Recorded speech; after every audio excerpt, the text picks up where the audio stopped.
I'm told that Hope, Arkansas is indeed a lot like my hometown of Carthage, Tennessee, a place where people do know about it when you're born and care about it when you die. That's the America Bill Clinton and I grew up in. That's the kind of nation we want our children to grow up in. Just as hope is a community, so is America. When we bring the community of America together, we will rekindle the American spirit and renew this nation for generations to come. And the way to begin is to elect Bill Clinton President of the United States of America. Thank you very much. 44-year-old Senator Al Gore of Tennessee, neighboring state to Arkansas, nominated by acclamation tonight for Vice President of this Democratic Party, doing what was expected of him, attacking the philosophy and the record of the Bush-Reagan years, speaking out very strongly on behalf of the environment, invoking a tragic personal experience with his son Albert, to use that as a metaphor for the country, and then speaking directly to the Ross Perot supporters, in which he looked straight ahead into the camera and said, "Stay in the fight for change." And by that he meant, come to us, Ross Perot supporters. And finally, big picture here, although unspoken, Democrats want America to look at Al Gore and to compare him to Vice President Dan Quayle. John Chancellor. Let me tell you a little story about 1956 in the Democratic Convention. Sure. Adlai Stevenson had the nomination, and he threw open the vice presidential nomination to the convention. Rarely done. And on the second ballot, a fellow named John F. Kennedy of Massachusetts was in the lead, and Estes Kefauver of Tennessee was the second for vice president. And Albert Gore, who was in the hall here tonight, got up and said, "I'm going to swing my votes to my fellow Tennessean, Estes Kefauver." And at the end of all that balloting, that's why Estes Kefauver ran for vice president. He won, and John F. Kennedy had his moment on television at the 56th convention and came back like gangbusters in 1960.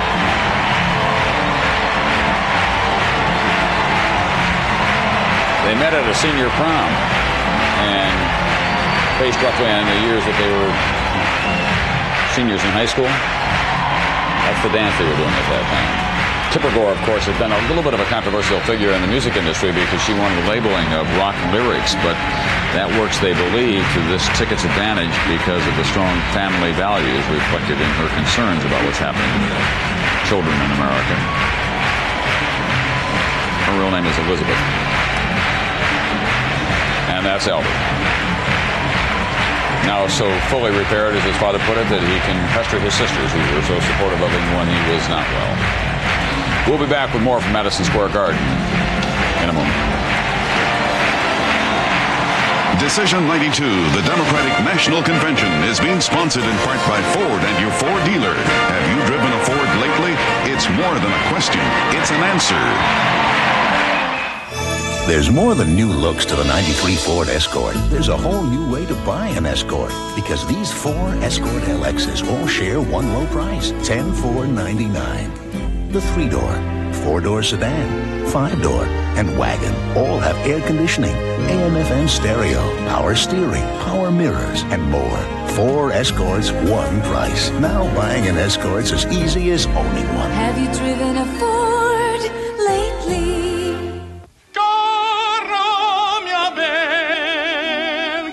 What happens when you pack this much juicy, bursting flavor in carefree sugarless bubblegum?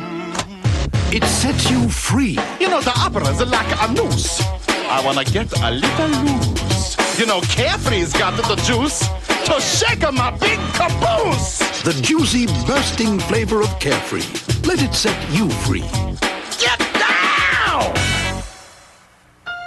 When I go on vacation, I love going out at night to shows, dancing the night away, enjoying great nightclub entertainment. And on this vacation, I can enjoy everything without cover charges, minimums, or even reservations, because it's all included. But what I really like about the nightlife here is that tomorrow night, I can see another great new show as we sail away to another great new place. Take a 3, 4, 7-day fun ship vacation on Carnival, the most popular cruise line in the world.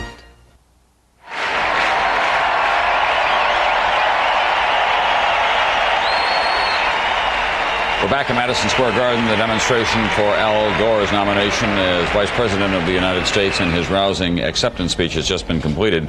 James Carville, who is known as the Cajun guru of the Clinton campaign tonight, commented on the withdrawal today of Ross Perot from this presidential race. He said, a week ago it was 30, 30, 30. He said, I'm not going to spin you tonight. When Perot pulled out, the Republicans now said they can win Florida and Texas. And then Carville went on to say, if the American people want Florida and Texas, they should vote for Republican. If they want change, they should vote for us. Let's go down to the floor now, and NBC's Lisa Myers, who's there with a man who was the vice presidential candidate just 4 years ago on this ticket, Senator from Texas, Lloyd Bentsen. Lisa? Hi, Tom. As you say, I'm here with one of the most respected members of the Democratic Party, the chairman of the Senate Finance Committee, Senator Lloyd Bentsen. Senator, you know Ross Perot very well. You said you were surprised that he withdrew today. How does it complicate the effort to elect a Democrat in November? Well, frankly, I was surprised, and I have known Ross a long time. What I've heard so far, a lot of Republicans are really quite concerned because the way this orchestrated personal attack on Ross Perot, orchestrated out of the White House, personal attack, they think that perhaps that's part of the motivation for his getting out of the race. And that's very much resented by Perot followers. So a lot of Perot followers are now taking a second look at Bill Clinton. They see him a credible candidate. They see him leading in the polls. I think it's going to help Bill Clinton. This convention has heaped a fair amount of abuse on Vice President Dan Quayle, a man you debated 4 years ago and many believe beat hands down. Would you advise the Clinton-Gore ticket to go after the Vice President in this race? Well, I think that the debate between Al Gore and Dan Quayle is going to be a lot of fun for Al Gore. I know I enjoyed mine. So I think that in this kind of a situation, you should choose someone that can succeed you as President of the United States. And Clinton did that with Gore, if something should happen to Clinton. I just wish George Bush had done the same. But do you think that this ticket should try to make a major issue of Dan Quayle? I mean, the American people preferred you to Dan Quayle after the election, the polls showed, yet it didn't seem to make a lot of difference in the race. Do you think there's anything different this time around? It has to make a difference. And people have to stop and think about what happens, who takes over if something happens to the President of the United States, and it happened to be George Bush. I don't think people believe Dan Quayle measures up to that job. Thank you, Senator Lloyd Bentsen, who must be having a lot of memories tonight. And now back to you, Tom, in the booth. Thank you, Lisa Myers. It was Lloyd Bentsen who said to Dan Quayle, I knew John Kennedy, and you know John Kennedy was one of the electrifying moments in the campaign. At the Kennedy Library just outside of Boston, they went through all the files. They couldn't see much evidence that Lloyd Bentsen knew John Kennedy terribly well, but it certainly was an effective campaign ploy for him. My faithful assistant, Gene Faraday, has gone through a lot of the speeches here, and he has discovered that by unofficial count, Dan Quayle has been specifically targeted more than 24 times by speakers. Probably the roughest comparison came from Jesse Jackson, who said that it was Herod, the Quayle of his day, who put no value in the family when he was talking about Mary, who had family values. And then tonight, the Democrats managed to find William Figaro and had him as the young man who had the Pledge of Allegiance here tonight. It's Figaro. He's a sixth grader from New Jersey, and he led this convention hall in the Pledge of Allegiance. And it was young William who managed to spell potato correctly when Dan Quayle insisted they should add an E to it, and then became the butt of still more jokes. Let's go to the floor now. NBC's John Cochran with Senator John Glenn of Ohio. John? Thank you, Tom. Senator Glenn, I know you like Al Gore and you just think he's a terrific guy, but wouldn't you feel a little bit better, even in this year when people say regionalism doesn't mean anything, it doesn't matter if two Southerners are on the ticket, wouldn't you feel a lot better if you had somebody from Ohio, Indiana, Michigan, Illinois on that ticket? No, I really wouldn't. I think we've gotten beyond some of that kind of regionalism. I think it was important in the past, maybe when we didn't have so much good communication to all the people of the country, and they depended on a vice president sort of be a communicator, as it were, to the president, the people in Washington from a different part of the country. It is not that way anymore, and there's instant communication. People know what they stand for. I think most Americans are far more concerned now about the issues and about what the people stand for than they are about the accent they have. But, Senator, the issues in your part of the country, the fact is there's a competition going on between the North and the South. I wouldn't demean your state by calling it a Rust Belt state, but northern industrial states have been losing out to some of these Sun Belt states. You got two Southerners down there. Isn't this going to play rather badly in your state? No, I don't think so at all. I really don't. I think the main thing that we're concerned about is the economy, what's going to be jobs for everybody. It's like our Jeep plant back in Toledo, Ohio, where we just had an announcement there. They're going to reinvest in that plant now. It's going to be jobs for 4,500 workers. Those things are going on all over. The main thing is to get the economy of the government back on a balanced budget, where we don't have these horrendous amounts going out in debt service every year that keep us from doing some of the other things we should be doing. So I'm more concerned about their issues that they're putting forward for the whole country than I am what accents they may happen to have. Senator Glenn, thank you very much. Senator Glenn ran for president, once, and he says once was enough. Enjoyed talking to you. It's quite an experience. Nothing like a big convention like this. It's just terrific. And to look up and cross all this sea of waving signs and things is something that it's a real experience. Thank you, Senator. Now back to Tom. Thank you, John Cochran. John Glenn was a person that a lot of people thought might become president of the United States someday. He had all of the credentials: Eagle Scout, Marine Air Ace during the Korean War, of course, the first astronaut from the United States to orbit the Earth. He was the subject of a film called The Right Stuff. A lot of people thought that would propel him right into the White House. And then, for all of his credentials and all of his earnestness, he ran one of the most unimaginative presidential campaigns of the last 15 years or so. But he remains a very effective senator. I don't know how many million people go through the Capitol of the United States every year. The three biggest requests for offices are first Bill Bradley, right? Second John Glenn, and you know who the third is? Teddy Kennedy. I'm not surprised. Do you think that Al Gore will be a factor? We've been talking about that a lot tonight in this presidential campaign by matching him up against Dan Quayle. Dan Quayle's approval ratings remain down in the mid-20s somewhere. Is it going to be more of a situation this time than it has been in the past, where we've always said, well, the vice presidential candidate doesn't mean that much, they vote for the top of the ticket? Well, they don't. You vote for the top of the ticket, but the fact is that out of 41 presidents in the United States, 14 have made it, vice presidents have moved up. And in just a post-war period, starting with Truman, we've had 9 presidents, and 5 of them have moved up either through death, resignation, or prominence. George Bush would not be president of the United States in all probability had he not been chosen by Ronald Reagan to serve as vice president. So this is very serious stuff when you think that in the age that we live in now, the chances are more than 50% that a vice president will become president through either resignations have come almost never, but through death or through prominence, and that happens a lot. This is one of the real violations of democracy in the United States, because vice presidents, all of these 14 who have gone up and become presidents, have been chosen vice president by one vote. The presidential candidate. It's like the divine right of kings.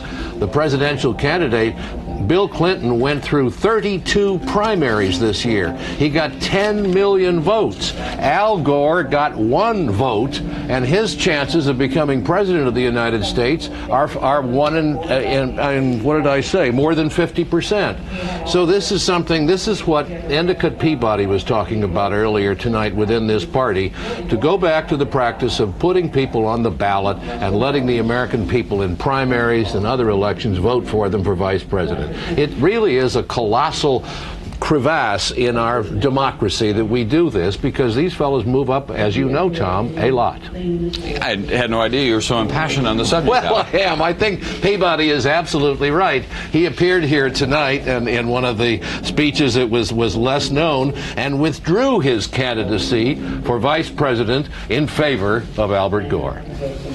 All right, John Chancellor. Endicott Peabody didn't get his speech on television, but John Chancellor got his. We'll be back with more right after this.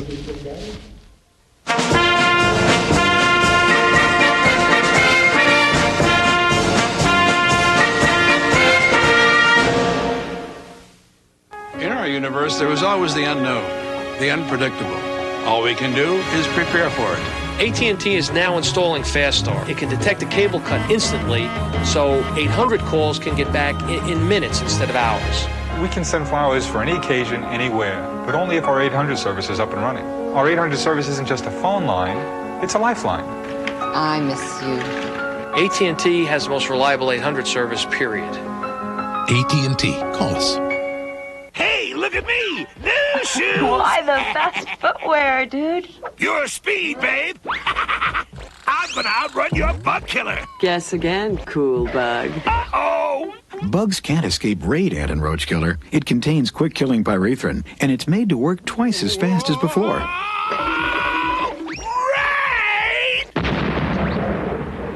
That's life in the fast lane. Radad and Roach kills bugs dead. From SC Johnson Wax. Red Lobster's brought it back by popular demand. Our full pound of shrimp platter returns. Red Lobster knows you just can't get, enough shrimp. 10 grilled shrimp, 15 butterfly, 11 scampi. A full pound of our biggest and best shrimp. For a limited time, all this shrimp is back. There's so much, you may need a doggy bag. Red Lobster for the seafood lover in you. Hi, you guys. Jay Leno here. We'll be on live on The Tonight Show, writing jokes about the convention right as they're happening. Tom Brokaw will be here, Paula Poundstone, Annie Lennox will be here, Richard Jenny and Helen Hunt, and an interview with H. Ross Perot, which should be fun. So watch tonight on The Tonight Show live. I'm writing the jokes right now. That's why I'm dressed like this. I'll get dressed, Ma.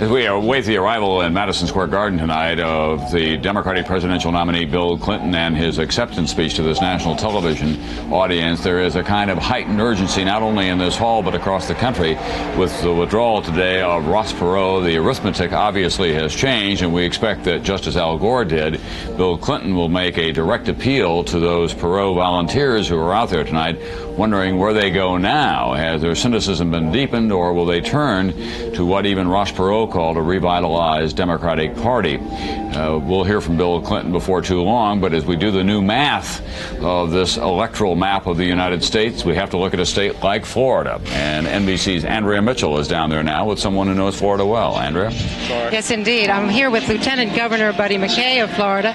Florida has gone Republican all but twice out of the last 7 presidential elections, Lieutenant Governor. And this election of Al Gore was thought to have helped in a 3-way race, certainly, to push Florida in the Democratic column. Now with Perot out of the race, what does it mean? Well, I think we're back where we were, and I think that what Perot said this morning was very insightful, and that is our best hope in this country is through a revitalized Democratic Party. We know we've got that. What we've got to do is convince the people of Florida that. I think if they realize that we're serious, that we really have revitalized this party, we've repositioned it, it's mainstream, I think we can carry Florida. But isn't that a long shot, really? Because the Democrats have not been able to make very many inroads. In fact, Florida's become more and more Republican, especially with the growing Cuban-American population, which has been very, very solidly Republican. I think that you can look at the last two statewide races in Florida, and you can see that there are about 40% of the people of Florida that are really independent. They're persuadable in every election, and I believe we can persuade them, and that's our challenge between now and November. Thank you very much, Lieutenant Governor Buddy McKay of Florida. Back to Tom in the booth. Thank you, Andrew.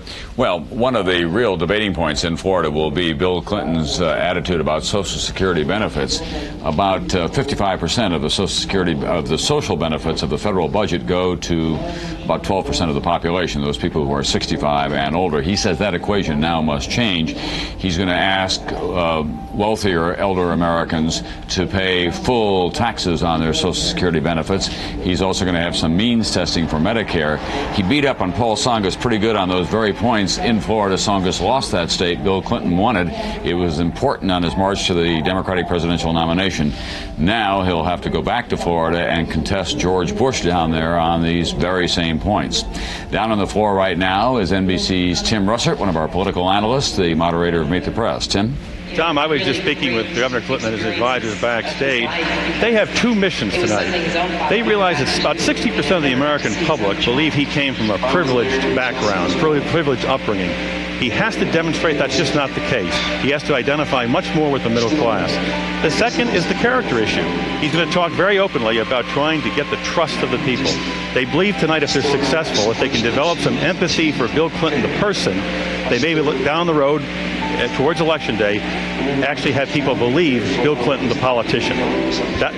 That's what he wants to achieve tonight. All right, Tim, and it doesn't end here as well. When they leave here, they're going to go on a bus tour, and they're going to go to a lot of the impoverished states in America that have been hit hard: Pennsylvania, West Virginia, New Jersey, Missouri. Actually, that outreach to the middle class. I've been asking all our speakers, Tom, what headline would they want for the speech? So I said to the Clinton people, Clinton says what? They thought a minute and said, no, not Clinton says. Clinton shows heart, soul, and vision. This will be a speech, a present full of symbolism, hoping they can have the American people take a second look and start listening to Bill Clinton in the months ahead. And part of that is going on in this hall, even as we speak. It's now become part of the tradition of these conventions to have a kind of biographical film to introduce the candidate. It is the attempt to get the message out in the order that you would like to get it out before you hear from the candidate themselves. It's played in this big hall. That's Chelsea. Let's join the conclusion now of this introductory film of Bill Clinton before we hear from the presidential candidate himself. Wave in his hands, and sometimes he'll come over and talk to me during the game, but that's okay. What I would like America to know about my mother and father is that they're great people and they're great parents. They taught me that I had to think for myself, and they taught me to treat other people how you would want to be treated and follow the golden rule. Once early in the campaign, when I'd been beat up a lot by the press, and Hillary and I went on national television and basically acknowledged that we'd had some problems in our marriage, and we were proud of the fact that we'd been able to keep it together. When the show aired, Chelsea wanted to watch it, so the three of us went upstairs and sat down and watched it together. It was pretty painful, to have your child watch that. And after it was over, I looked at her and I said, what do you think? And she said, I think I'm glad you're my parents. And after that, I knew whatever happened, it'd be all right. When the history of this campaign is written, they may say, well, Bill Clinton took a lot of hits in this campaign. I want you to know something. The hits that I took in this election are nothing compared to the hits that the people of this state and this country are taking every day of their lives under this administration. We no longer can have a country where I worry about me, you worry about you, they worry about them. That's the kind of country the Republicans have given us for more than a decade. We've got to be one country again, going up or down, together again. Sometimes, late at night on the campaign plane, I'll look out the window and think how far I am from that little town in Arkansas. And yet, in many ways, I know that all I am or ever will be came from there. A place and a time when nobody locked their doors at night, everybody showed up for a parade on Main Street, and kids like me could dream of being part of something bigger than themselves. guess there'll always be a sadness in me that I never heard the sound of my father's voice or felt his hand around mine. But all of us have sadness and disappointment in our lives, and hopefully we grow stronger for it. I know every day that I'm alive, I hope I'm a better person than the day before. I hope that every day from this day forward, we can be a nation coming together instead of coming apart. And I hope that we as a people will always acknowledge that each child in our country is as important as our own. I still believe these things are possible. I still believe in the promise of America. And I still believe in a place called hope.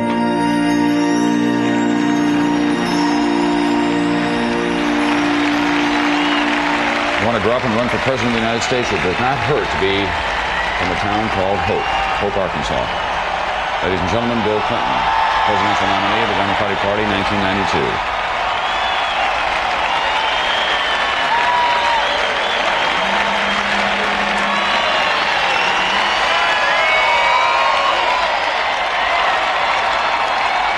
That's his brother, who, while he was governor, he had to set up in a sting operation because he was dealing cocaine for his own habit. And he said it is one of the experiences that he's gone through in life that has demonstrated to him that he can make the hard decisions, and that's his mother.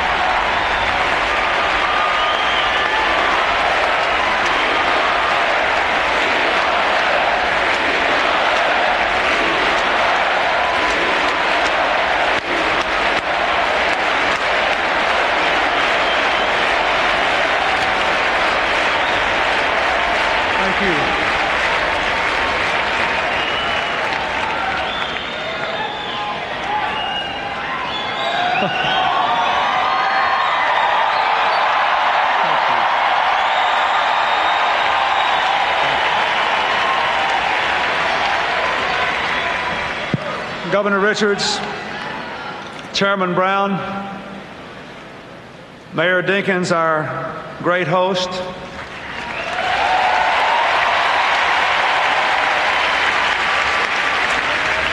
my fellow delegates and my fellow Americans, I am so proud of Al Gore.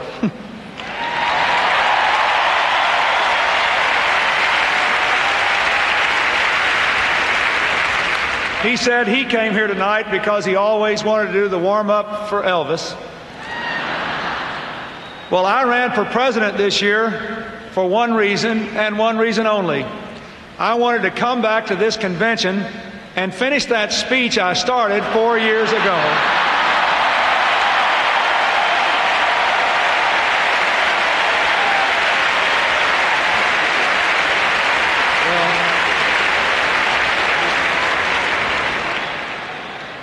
Last night, Mario Cuomo taught us how a real nominating speech should be given.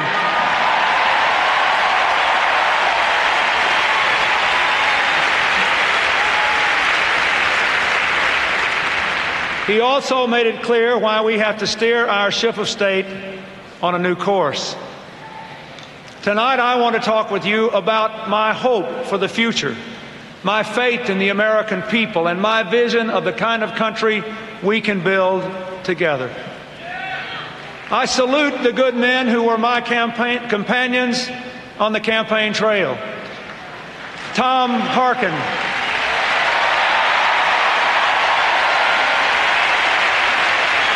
Bob Kerrey, Doug Wilder, Jerry Brown, and Paul Tsongas.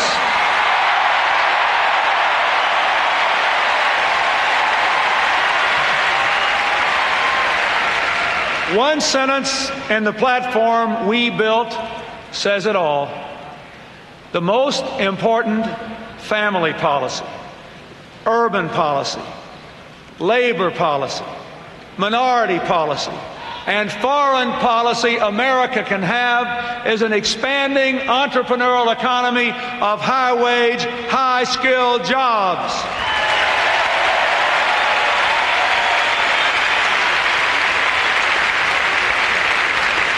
And so, in the name of all those who do the work pay the taxes, raise the kids, and play by the rules. In the name of the hard-working Americans who make up our forgotten middle class, I proudly accept your nomination for President of the United States.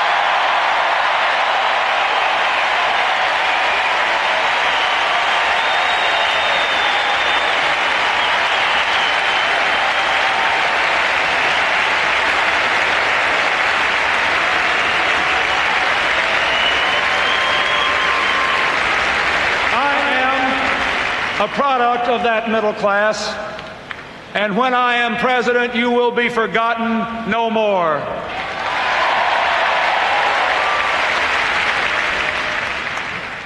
We meet at a special moment in history, you and I. The Cold War is over, Soviet communism has collapsed, and our values, freedom, democracy, individual rights, free enterprise, they have triumphed all around the world. And yet, just as we have won the Cold War abroad, we are losing the battles for economic opportunity and social justice here at home.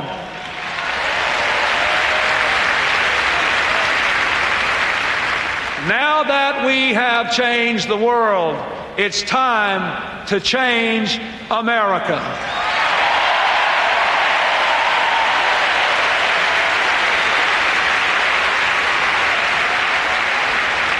I have news for the forces of greed and the defenders of the status quo.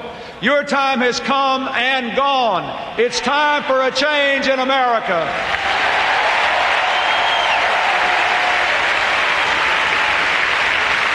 Tonight, 10 million of our fellow Americans are out of work.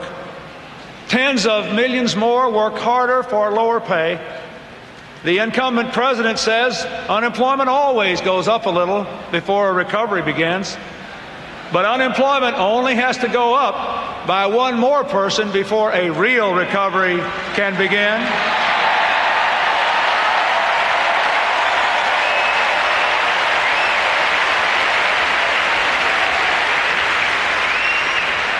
And Mr. President, you are that man.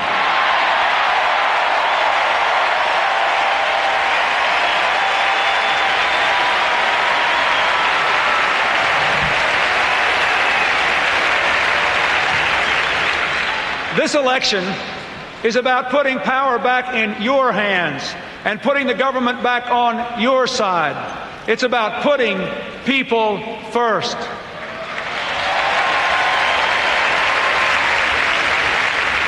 You know, I've said that all across the country, and whenever I do, someone always comes back at me, as a young man did just this week at a town meeting at the Henry Street settlement on the Lower East Side of Manhattan. He said, "That sounds good, Bill, but you're a politician. Why should I trust you?" Tonight, as plainly as I can, I want to tell you who I am, what I believe, and where I want to lead America.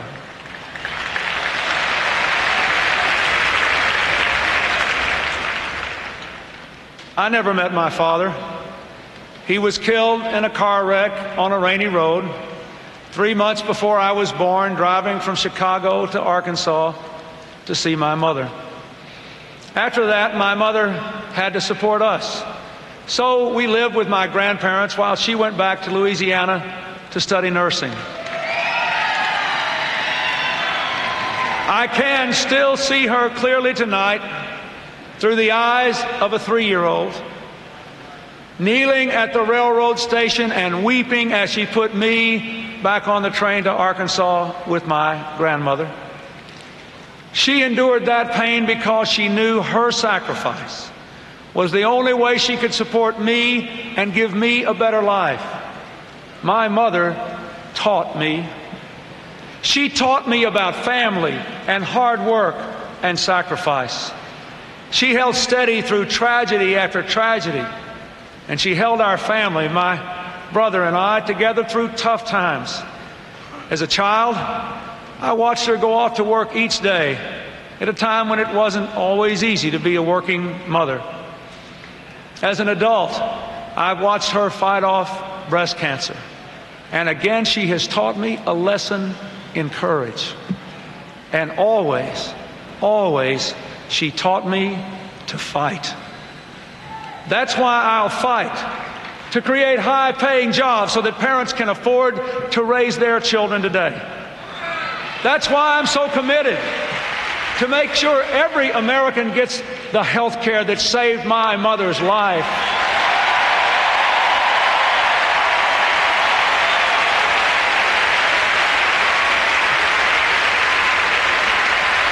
And that women's health care gets the same attention as men's.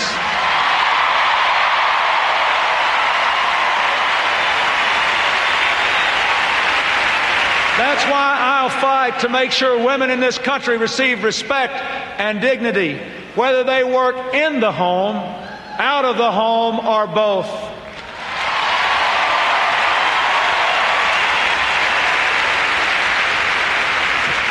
You want to know where I get my fighting spirit? It all started with my mother. Thank you, Mother. I love you.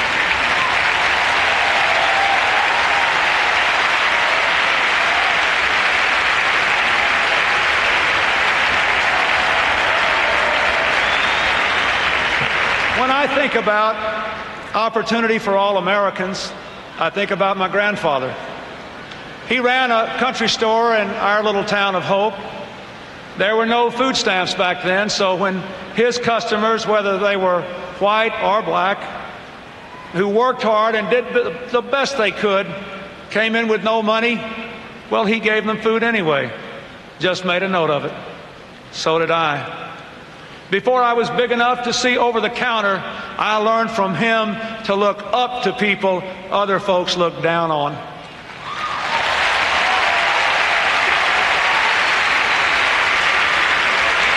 My grandfather just had a high school education, a grade school education. But in that country store, he taught me more about equality in the eyes of the Lord than all my professors at Georgetown. More about the intrinsic worth of every individual than all the philosophers at Oxford. More about the need for equal justice under the law than all the jurists at Yale Law School. If you want to know where I come by the passionate commitment I have to bringing people together without regard to race, it all started with my grandfather.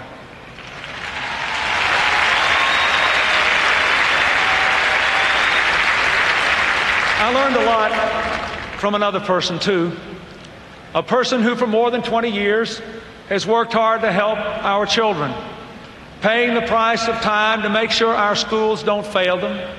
Someone who traveled our state for a year, studying, learning, listening, going to PTA meetings, school board meetings, town hall meetings, putting together a package of school reforms recognized around the nation.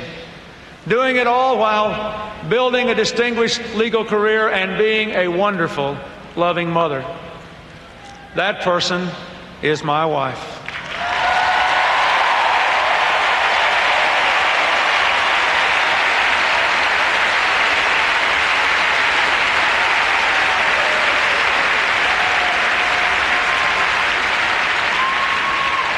Hillary taught me. She taught me that all children can learn and that each of us has a duty to help them do it. So if you want to know why I care so much about our children and our future, it all started with Hillary. I love you.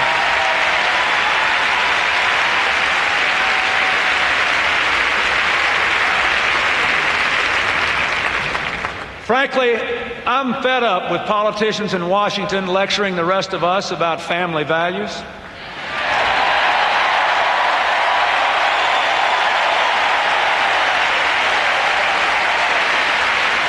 Our families have values, but our government doesn't.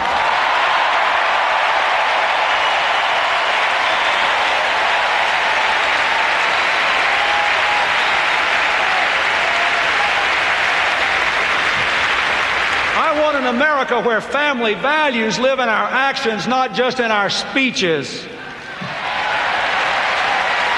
An America that includes every family, every traditional family and every extended family, every two-parent family, every single-parent family, and every foster family, every family.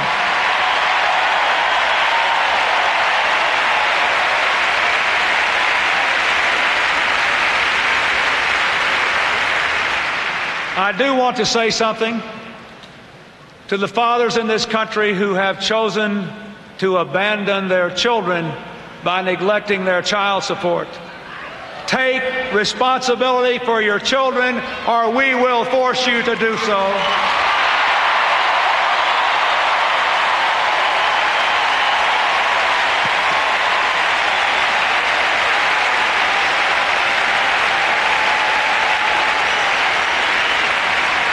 Because governments don't raise children, parents do, and you should. And I want to say something to every child in America tonight who's out there trying to grow up without a father or a mother. I know how you feel. You're special too. You matter to America.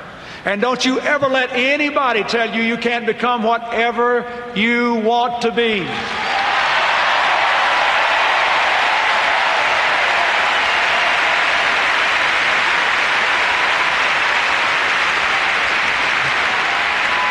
And if other politicians make you feel like you're not a part of their family, come on and be part of ours.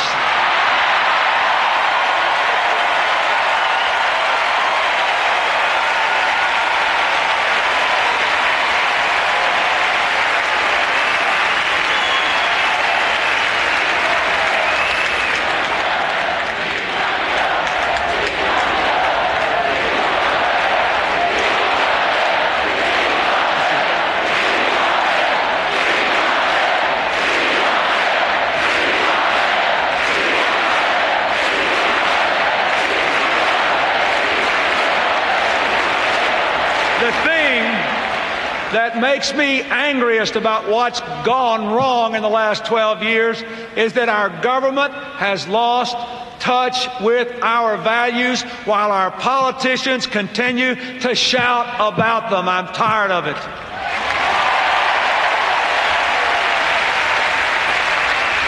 I was raised to believe the American dream was built on rewarding hard work. But we have seen the folks in Washington turn the American ethic on its head. For too long, those who play by the rules and keep the faith have gotten the shaft. And those who cut corners and cut deals have been rewarded. People are working harder than ever, spending less time with their children, working nights and weekends at their jobs instead of going to PTA and Little League or Scouts. And their incomes are still going down. Their taxes are still going up. And the cost of health care, housing, and education are going through the roof. Meanwhile, more and more of our best people are falling into poverty even though they work 40 hours a week. Our people are pleading for change, but government is in the way. It's been hijacked by privileged private interests. It's forgotten who really pays the bills around here. It's taken more of your money and giving you less in return. We have got to go beyond the brain-dead politics in Washington and give our people the kind of government they deserve, a government that works for them.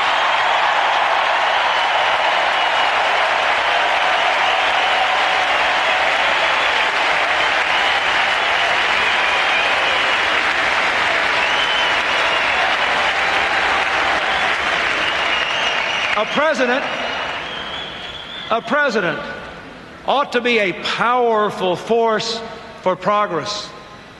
But right now, I know how President Lincoln felt when General McClellan wouldn't attack in the Civil War. He asked him, "If you're not going to use your army, may I borrow it?" And so I say, George Bush, if you won't use your power to help America, step aside. I will.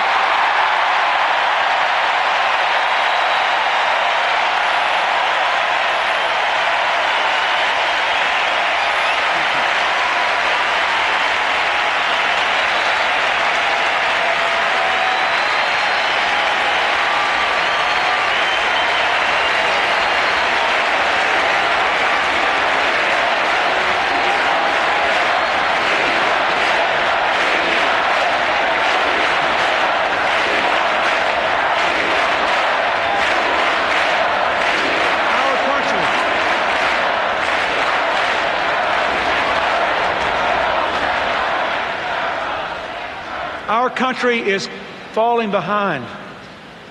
The president is caught in the grip of a failed economic theory. We have gone from first to 13th in the world in wages since Reagan and Bush have been in office.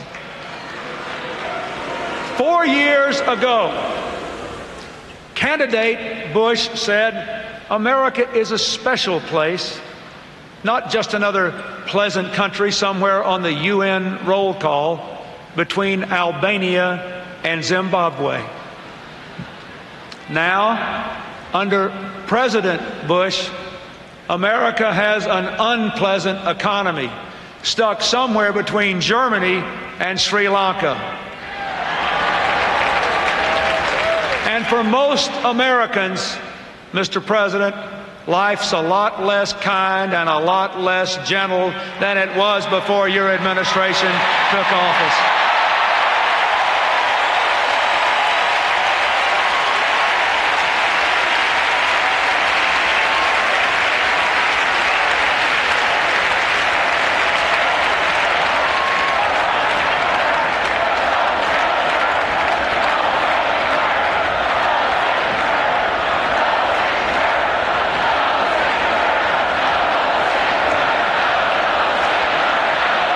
Listen.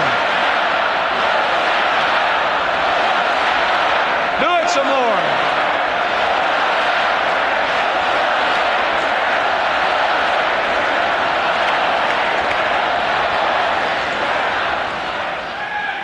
Our country has fallen so far, so fast, that just a few months ago, the Japanese Prime Minister actually said he felt sympathy for the United States. Sympathy. When I am your president, the rest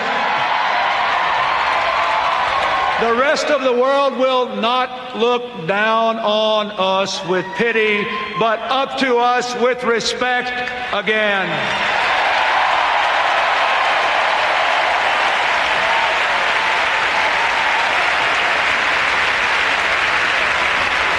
What is George Bush doing about our economic problems? Now, 4 years ago, he promised 15 million new jobs by this time, and he's over 14 million short. Al Gore and I can do better.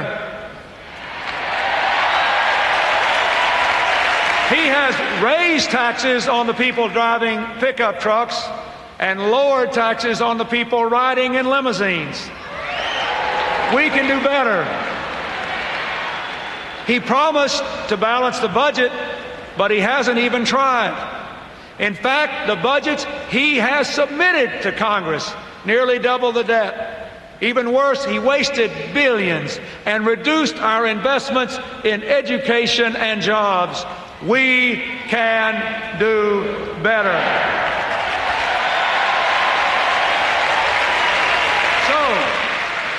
If you are sick and tired of a government that doesn't work to create jobs, if you're sick and tired of a tax system that's stacked against you, if you're sick and tired of exploding debt and reduced investments in our future, or if, like the great civil rights pioneer Fannie Lou Hamer, you're just plain old sick and tired of being sick and tired.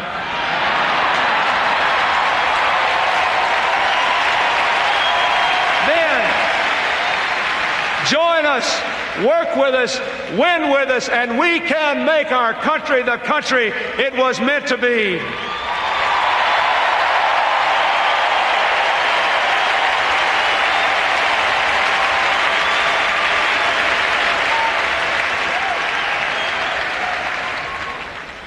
Now, George Bush talks a good game, but he has no game plan to rebuild America from the cities to the suburbs to the countryside so that we can compete and win again in the global economy. I do. He won't take on the big insurance companies and the bureaucracies to control health costs and give us affordable health care for all Americans, but I will.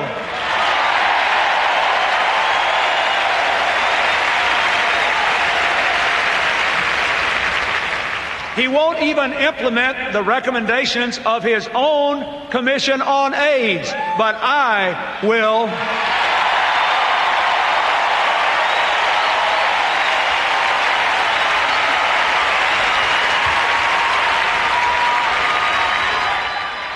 He won't streamline the federal government and change the way it works, cut 100,000 bureaucrats and put 100,000 new police officers on the streets of American cities, but I will.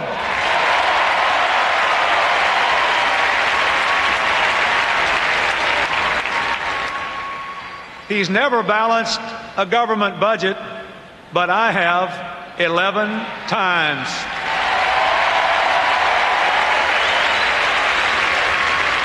He won't break the stranglehold the special interests have on our elections and the lobbyists have on our government, but I will.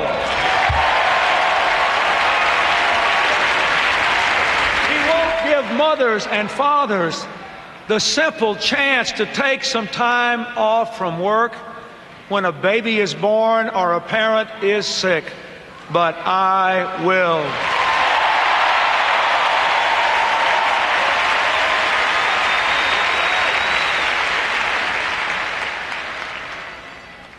We're losing our farms at a rapid rate, and he has no commitment to keep family farms in the family, but I do.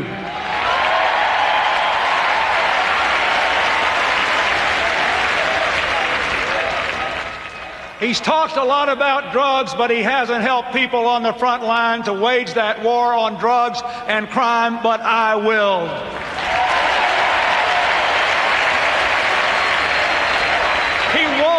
Take the lead in protecting the environment and creating new jobs in environmental technologies for the 21st century, but I will.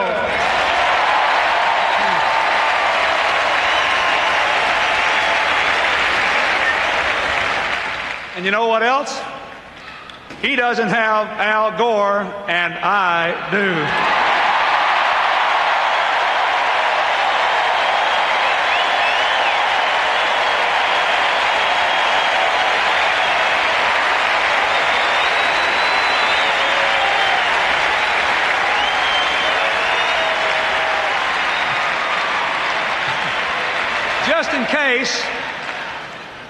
Just in case you didn't notice, that's Gore with an E on the end.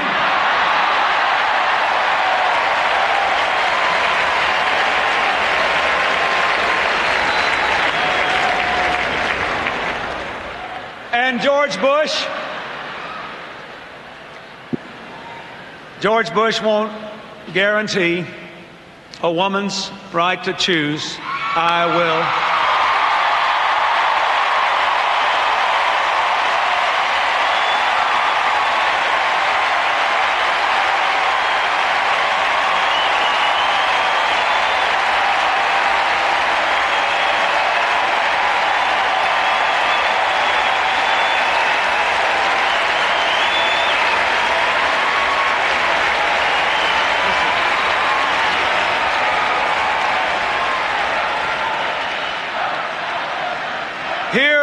me now. I am not pro-abortion. I am pro-choice strongly. I believe this difficult and painful decision should be left to the women of America. I hope the right to privacy can be protected, and we will never again have to discuss this issue on political platforms.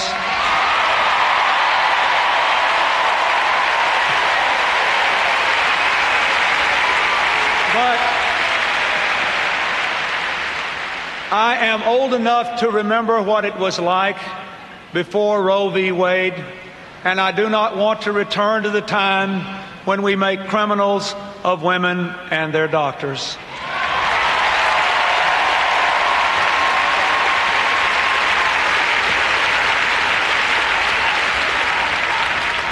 Jobs, education, health care. These are not just commitments from my lips. They are the work of my life.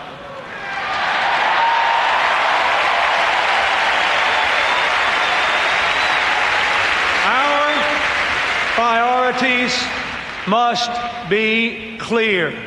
We will put our people first again.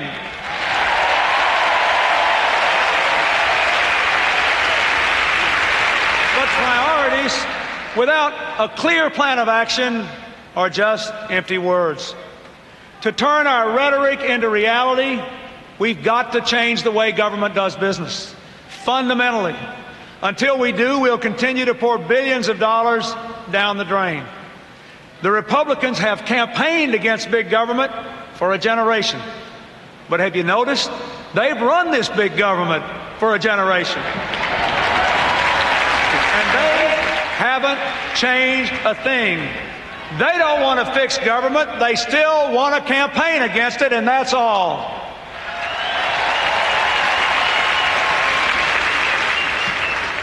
But my fellow Democrats, it's time for us to realize that we've got some changing to do too.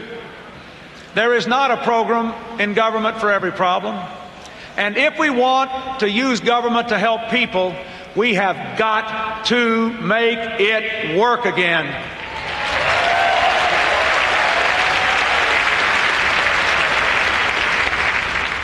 Because we are committed in this convention and in this platform to making these changes, we are, as Democrats, in the words that Ross Perot himself spoke today, a revitalized Democratic Party.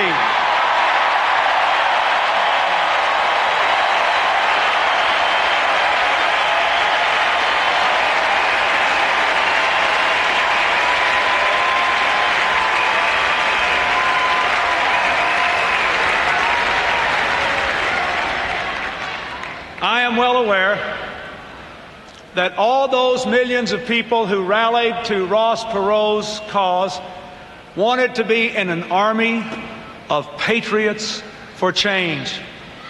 Tonight I say to them, join us, and together we will revitalize America.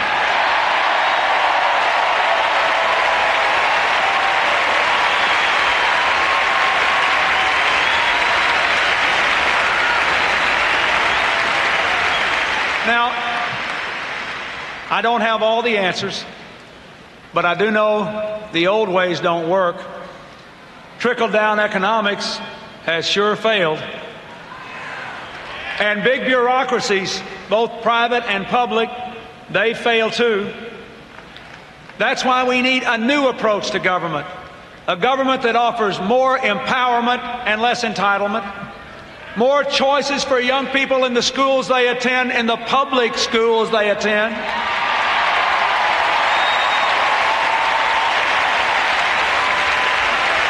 And more choices for the elderly and for people with disabilities and the long-term care they receive. A government that is leaner, not meaner. A government that expands opportunity, not bureaucracy. A government that understands that jobs must come from growth in a vibrant and vital system of free enterprise. I call this approach a new covenant, a solemn agreement between the people and their government, based not simply on what each of us can take, but what all of us must give to our nation.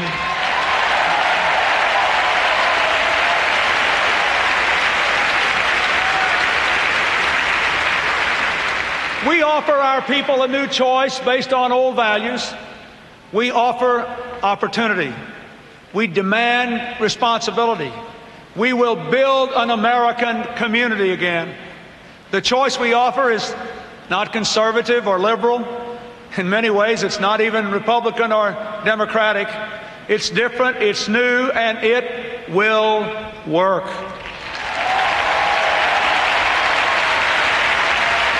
It will work because it is rooted in the vision and the values of the American people. Of all the things George Bush has ever said that I disagree with, perhaps the thing that bothers me most is how he derides and degrades the American